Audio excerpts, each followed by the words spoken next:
જેનો હેતુ છે કે હવા જગ્યા રોકે છે તે સાબિત કરવું. તો સૌપ્રથમ તેની સાધન સામગ્રીમાં એક કાચનું પાત્ર, પછી તેની અંદર થોડું પાણી અને એક બોટલ. તો સૌપ્રથમ આપણે તે બોટલને કાચના પાત્રમાં ઊંધી નાખીશું. પછી ધ્યાનપૂર્વક જોઈશું કે બોટલની અંદર પાણી ભરાય છે કે નથી ભરાતું. પછી તેને સહેજ ત્રાસી કરીશું અને શું થાય છે તેનું અવલોકન કરીશું. તો અવલોકન કરતા જણાય છે કે જ્યારે આપણે બોટલ પાણીમાં સીધી નાખી ત્યારે તેની અંદર હવા રહેલી હતી, જેથી તેની અંદર પાણી ભરાતું નથી. અને જ્યારે આપણે ત્રાસી કરી તેમ હવા એ પરપોટા સ્વરૂપે બહાર નીકળી ગઈ અને અંદર ધીરે ધીરે પાણી ભરાવા લાગ્યું. જેમ જેમ હવા નીકળવા લાગી તેમ તેમ પાણી ભરાવા લાગ્યું. આથી જણાય છે કે હવા એ જગ્યા રોકે છે. અસ્તુ ભારત માતા કી જય. એટલે કે વિજ્ઞાન દિવસ છે. આજે અમે એક પ્રયોગ કરવાના છીએ. તે પ્રયોગનો હેતુ છે કે દહન માટે ઓક્સિજન જરૂરી છે. અને આ પ્રયોગની સાધન સામગ્રી એ છે કે કાચનો પ્યાલો, મીણબત્તી, માચિસ. આની પદ્ધતિ એ છે કે સૌપ્રથમ એક મીણબત્તી લઈશું, તેની ઉપર એક કાચનો તેને સળગાવીને તેની ઉપર એક કાચનો પ્યાલો મૂકીશું. બરોબર, પહેલા જે છે ને સળગાવા દો.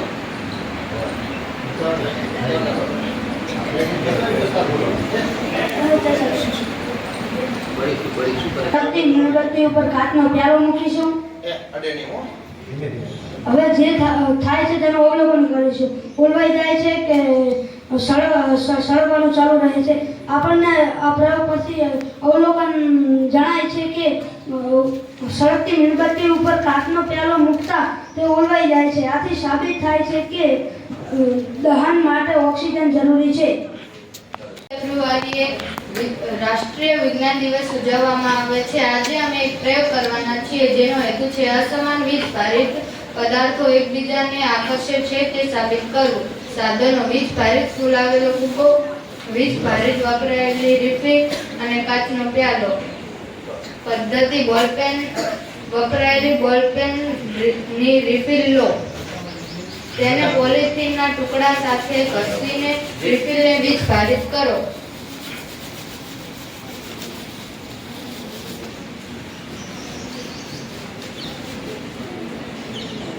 રિફિલનો ઘસેલો ઉપરનો ભાગ કાળજીપૂર્વક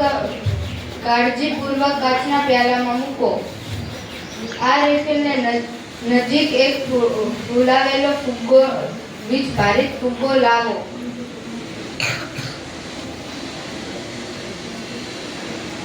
શું થાય છે તેનું અવલોકન કરો.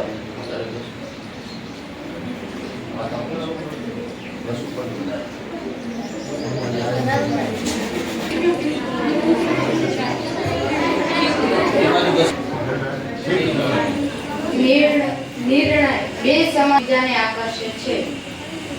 મારા વહાલા ભાઈ બહેનો, આજે અમે કયા વૈજ્ઞાનિકે કઈ શોધ કરી હતી તેના વિશે પ્રશ્નો અને જવાબની ચર્ચા કરીશું. બેસિલસ એન્થ્રેસિસ નામના બેક્ટેરિયાની શોધ કોણે કરી હતી? રોબર્ટ કોસે. હડકવાની રસી કોણે શોધી હતી? ડોક્ટર લુઈ પાસ્ચરે. કોણે ખામીયુક્ત દ્રષ્ટિવાળા વ્યક્તિઓ માટે એક લિપિ વિકસાવી હતી? Louis barrage. ઇલેક્ટ્રોડસ નળના પાણીમાં આદર્શ ડૂબેલા હોય અને તેમાંથી વિદ્યુત પ્રવાહ પસાર કરવામાં આવે તો ઇલેક્ટ્રોડસ પાસે હાઇડ્રોજન અને ઓક્સિજન વાયુ ઉદ્ભવે છે. તેનું નિર્દેશન કયા વૈજ્ઞાનિકે કર્યું હતું? વિલિયમ નિકોલ્સ. શીતળા રોગ માટેની રસી કોણે શોધી હતી? એડવિન જર્નર. ટેલિફોનની શોધ કયા વૈજ્ઞાનિકે કરી હતી? ગ્રેહામ બેલ. બોલપેનના પોઈન્ટની શોધ કોણે કરી હતી? ગીરે રેડિસ્લો. કેલ્ક્યુલેટરની શોધ કોણે કરી હતી? પાસ્કલ.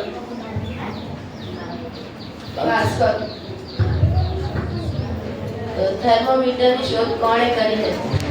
ગેલેલિયો. મોટર કારની શોધ કોણે કરી? Karl Benz. રેડિયોની શોધ કયા વૈજ્ઞાનિકે કરી હતી? જી માર્કોની. વીજળીનો દીવો કયા વૈજ્ઞાનિકે શોધ્યો હતો? Thomas Alva Edison. વિમાન વિશેની શોધ કયા વૈજ્ઞાનિકે કરી હતી? Right brothers. ચશ્માની શોધ કોણે કરી હતી? Benjamin Franklin. બેટરીની શોધ કોણે કરી હતી? Alexander Volta. કોમ્પ્યુટરની શોધ કયા વૈજ્ઞાનિકે કરી હતી? Charles Babbage. અસ્તુ ભારત માતા. મીણબત્તી અને પેપર કપનું પદ્ધતિ. સૌ પ્રથમ 2 પેપર કપ લો. એક પેપર કપમાં લગભગ 50 મિલી પાણી ભરો. એક પેપર કપની અંદર પાણી ભરવાનું કે છે, એક પેપર કપ ખાલી રાખો. બરાબર? હવે પેપર કપને પાણી ભરેલો મીણબત્તી ઉપર પેપર રાખે કપ કે તમે જોઈ મીણબત્તીની શકો જ્યોત છો. પર ધરો. ખાલી પેપર કપ પણ બીજી મીણબત્તીની જ્યોત પર ધરો. હવે અહીંયા કને 2 દર્શાવવાનું કીધું છે, પણ આપણી પાસે એક મીણબત્તી છે, એટલે પાણી અંદર છે ત્યાં સુધી કાગળ સળગતું નથી. આમાં તમારે ચા બનાવી તો બનાવી શકો તમે. ટ્રાય કરવાનો, હસવાની વાત નથી. પાણી જ્યાં સુધી છે ત્યાં સુધી કાગળ સળગ્યું નહીં, કાળું થયું કોઈ પ્રકારે. ખાલી કપ મીણબત્તીની જ્યોત પર ધરો. ચલો હવે ખાલી કપ જે છે એ જ્યોત ઉપર ધરે છે, ધ્યાન રાખજો ભાઈ. એ સળગી જશે. હા, ગળગવા માંડ્યો. હવે બસ એ ટેબલ ઉપર તમે જોજો બધાએ, જ્યાં સુધી પાણી હતું ત્યારે પેપર કપ સળગ્યો ન હતો. એટલે અવલોકન. પાણી ભરેલો કપ સળગશે નહીં. જ્યારે પાણી ભર્યા વગરનો કપ સળગી જશે. સુવાહક પદાર્થો અને વિદ્યુતના અવાહક પદાર્થો. વિદ્યુતના સુવાહક પદાર્થોમાંથી વિદ્યુત પ્રવાહ પસાર થાય છે અને વિદ્યુતના અવાહક પદાર્થોમાંથી વિદ્યુત પ્રવાહ પસાર થતો નથી. અહીં વિદ્યુતના સુવાહક પદાર્થ સેફ્ટી પિન અને વિદ્યુતની અવાહક પદાર્થ લાકડું છે. તો સાધન સામગ્રી 2 વિદ્યુત વાહક તાર, 1 બલ્બ અને સેલ.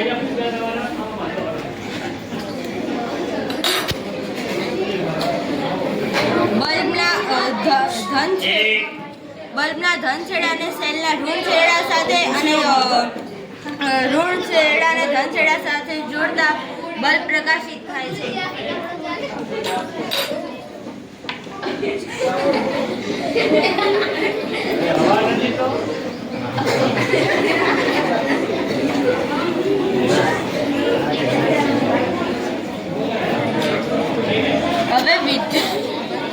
હવે વિદ્યુતના માર્ગમાં અવાહક પદાર્થ એટલે કે લાકડું રાખવામાં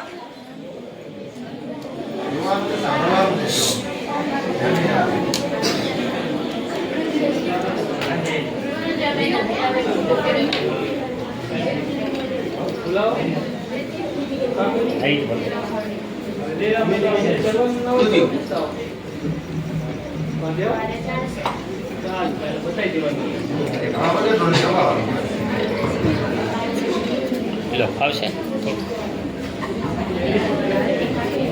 હવે વિદ્યુત પરિપથમાં અવાહક પદાર્થ એટલે કે લાકડું રાખતા બલ્બ પ્રકાશિત થતો નથી.